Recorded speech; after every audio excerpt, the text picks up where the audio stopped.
La Russie est un énorme producteur de pétrole et n'a absolument pas besoin d'acheter de pétrole vénézuélien. Alors, la Chine en achète un peu, mais c'est complètement résiduel. C'est 4% de ses importations pétrolières. Donc, la Chine va arrêter d'en acheter au Venezuela et importera ça d'ailleurs. Non. Ce que veulent les États-Unis, c'est tout à fait autre chose, mais ils ne l'ont pas dit publiquement.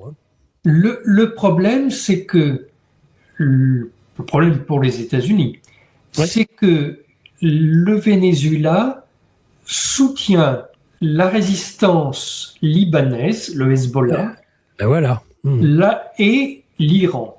Puis un peu la résistance palestinienne, mais on ne sait pas trop comment. Enfin, le Hezbollah et l'Iran, c'est absolument sûr. Et l'Iran achète du pétrole vénézuélien, alors qu'ils n'ont pas besoin de pétrole vénézuélien. Ils produisent eux-mêmes du pétrole. Mais ils achètent du pétrole vénézuélien parce qu'ils utilisent les bateaux vénézuéliens pour acheminer du pétrole au Liban et au Yémen. C'est-à-dire pour approvisionner leurs alliés, parce qu'eux-mêmes ne peuvent pas faire circuler normalement leur pétrole. Donc c'est ça le problème. Hugo Chavez s'est dit, si je veux protéger mon pays, je dois empêcher les États-Unis de venir voler les réserves pétrolières que nous avons découvertes. Et le meilleur moyen pour les empêcher de voler ce pétrole, c'est de ne pas construire de raffinerie pour ce pétrole. Aujourd'hui, il n'y a pas de raffinerie pour ce pétrole au Venezuela et il n'y en a pas non plus aux États-Unis. Donc, si les États-Unis veulent s'emparer des réserves pétrolières du Venezuela, ils doivent d'abord construire des raffineries.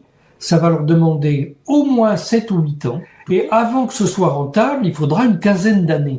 Pendant la période chaviste, la production pétrolière classique du Venezuela n'a cessé de baisser. Mais les revenus pétroliers du Venezuela, eux, ont augmenté. Parce que Chavez a veillé à ce que ce pétrole ne soit pas gaspillé.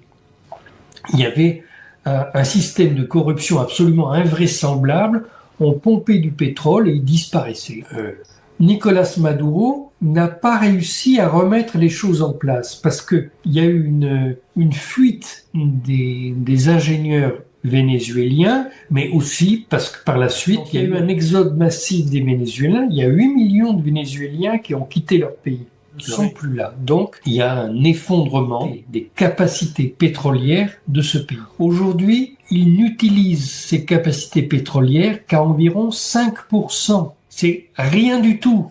J'explique ça parce que on envisage cette question en pensant que les États-Unis envahissent le Venezuela pour voler le pétrole. Pas du tout. Ils ne peuvent pas. Il va y avoir une réunion à la Maison-Blanche où les dirigeants des compagnies pétrolières sont invités et où Donald Trump va leur demander d'investir dans le pétrole vénézuélien.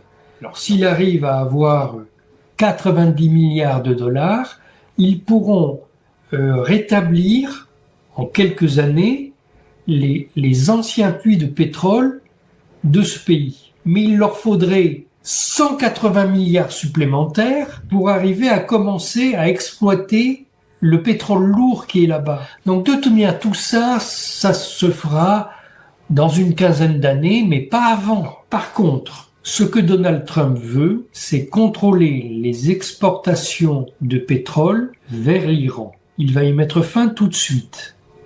Et ce qui se passe aujourd'hui au Venezuela est en lien avec ce qui se passe en ce moment même en Iran.